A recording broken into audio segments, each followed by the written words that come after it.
Hi అందరికి welcome to our channel. ఇవాళ మేము టిఫిన్ లోకి బోండాలు ప్రిపేర్ చేసుకుంటున్నామండి. ఈ బోండాల కోసం మిగిలిపోయినటువంటి ఇడ్లీ పిండిని వాడుతున్నాము. ఈ ఇడ్లీ పిండిలోకి కొంచెం మైదా వేసి రుచికి తగినటువంటి ఉప్పు వేసి కలుపుకోవాలి. తినే సోడా వేయట్లేదండి, ఎందుకంటే ఇంతకు ముందు ఇడ్లీ పిండిలో ఉంది కాబట్టి వేయట్లేదు. ఇలా ఇడ్లీ పిండిలోకి మైదాను ఉప్పును వేసి బాగా కలుపుకోవాలి. కలుపుకున్నటువంటి పిండిని ఒక అరగంట పాటు పక్కన పెట్టుకోవాలి. ఇలా పిండిని పక్కన పెట్టేసి ఈ బోండాల్లోకి మనము ఉల్లిపాయలు, పచ్చిమిర్చి, కొత్తిమీర, ఎల్లిపాయలు, జీలకర్ర వీటన్నిటిని కడిగి శుభ్రం చేసుకొని చిన్న ముక్కలుగా చేసుకోవాలి.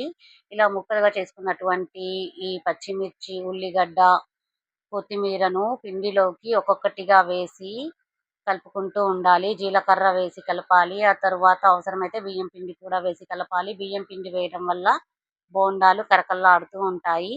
అందుకోసం బియ్యం పిండి వేసాము. ఇప్పుడు బోండాలు వేసుకోవడానికి స్టవ్ మీద గిన్నె పెట్టి ఆయిల్ వేసి హీట్ ఎక్కాక ఈ పిండిని బోండాల్లాగా ఒక్కొక్కటిగా వేసుకుంటూ ఉండాలి. ఈ బోండాలు బాగా ఎరుపు రంగులో వచ్చేదాకా వేగనివ్వాలండి.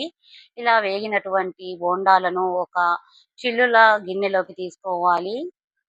ఇలా పిండి అంతా అయిపోయేదాకా వేసుకుంటూ ఉండాలండి. ఇలా ప్రిపేర్ చేసుకున్నటువంటి బోండాలని ఒక పక్కన పెట్టేసుకోవాలి. పక్కన పెట్టుకున్నాక దీనిలోకి చట్నీ కోసము పల్లీ చట్నీ బాగుంటుంది, టమాటా చట్నీ బాగుంటుంది.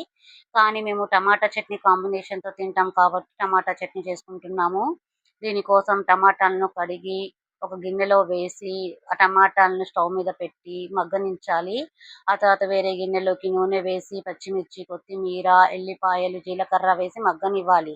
ఇలా మగ్గినటువంటి పచ్చిమిర్చిని మరియు టమాటాలను చల్లార్చాక మిక్సీ పట్టేసి పేస్ట్ చేసుకోవాలి. మిక్సీ పట్టేసి పేస్ట్ చేసుకున్నటువంటి ఈ చట్నీని ఒక గిన్నెలోకి తీసుకుంటే టమాటా చట్నీ రెడీ అయిపోతుందండి. ఇలా ప్రిపేర్ అయినటువంటి చట్నీలోకి బోండాలను సర్వ్ చేసుకోవాలి ఒక ప్లేట్‌లో తీసుకొని. ఇప్పుడు తినడానికి రెడీగా ఉన్నటువంటి బోండాలు, టమాటా చట్నీ కాంబినేషన్ రెడీ అయిపోతుంది.